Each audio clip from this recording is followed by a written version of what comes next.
morning in Portland. Nice little diner in the middle of Portland to start.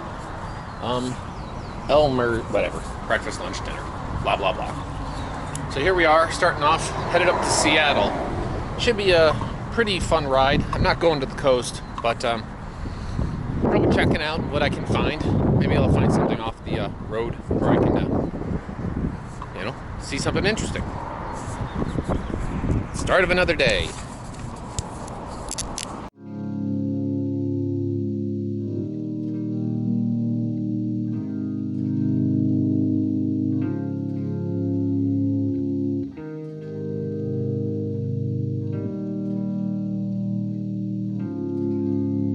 This part of the journey, I'm starting off from Portland. Portland all the way up to Seattle. Now, obviously, you can just take the Highway 5 and just zip on up there, but I chose kind of not to do that because I'm not really a big highway fan. So instead, I jumped on and just followed the Columbia River kind of upstream because the river is probably one of the few rivers that actually goes to the flows west instead of east because you're on this side of the Rocky Mountains. So I kind of went along there and then just went straight up. Now a lot of this area is marked by just like dense woods, a huge heavy forest. This is where like they're always concerned about forest fires and stuff like that. But obviously, of course you can see that it's also great for having logging or even just people going out for wilderness activities.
River project. Producing electricity. It's a hydroelectric dam. Nice man-made lake. Most of the Northwest gets their power from their electricity from hydroelectric. A lot of rivers up here. A lot of potential to dam it all up. And not only make a nice little lake for fishing, recreational, but also power. I mean, it does have the problem with fish migration, I think. I'm sure there's ways to get around that. This is the Northwest, Washington.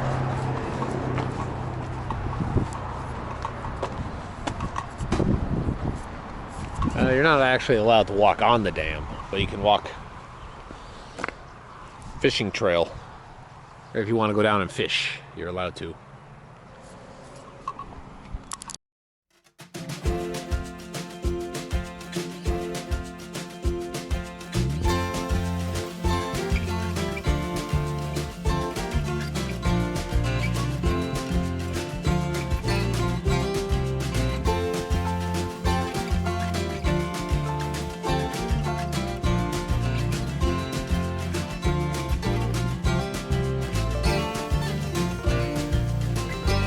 Up here, there's a couple national forests.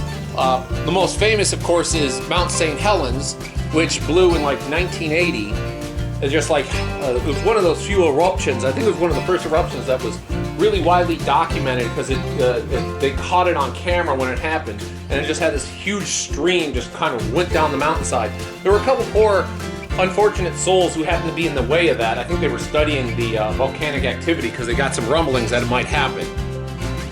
So that's up in this area. I didn't go in because I didn't really want to spend the whole day there. I was just kind of weaving in and out of the foresty areas.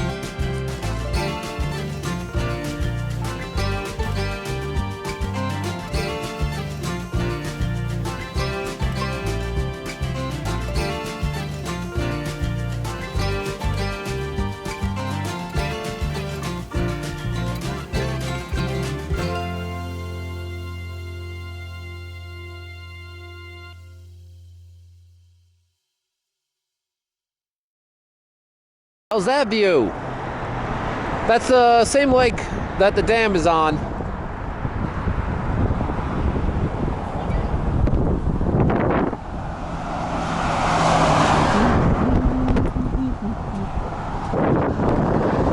Nice view.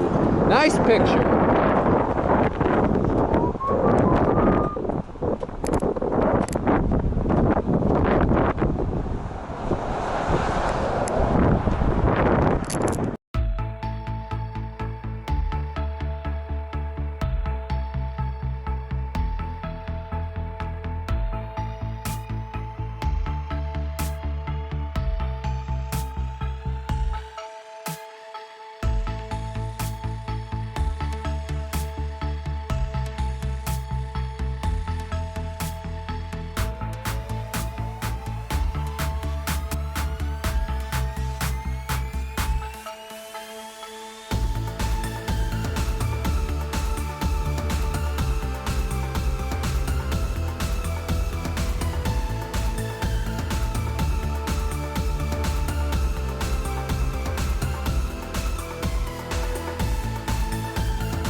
This place is actually really fun to ride in because you're just riding along and all that. I would be concerned about going in this area if you were doing it, say, like near dusk or dawn when like the elk or deer are a lot more active. But during the day, it's absolutely really nice. I saw a number of huge kind of motorcycle packs that were just kind of riding around, people out enjoying the day. I think I might have done this on I did this on a weekday, so this was definitely kind of one of those, you know, kind of like just people who are just getting out enjoying the day. It's just a fantastic area where you can be. Unfortunately, also, I've been in this area a number of times, so stopping or doing things, I've been to a lot of these towns before, so they're great, enjoyable, and a lot of these places got kind of like little nooks where you find some like interesting kind of like unique art and stuff like that of people who've done woodworking things. But for the most part, just headed on up to the bastion of Seattle, and that's where I would end.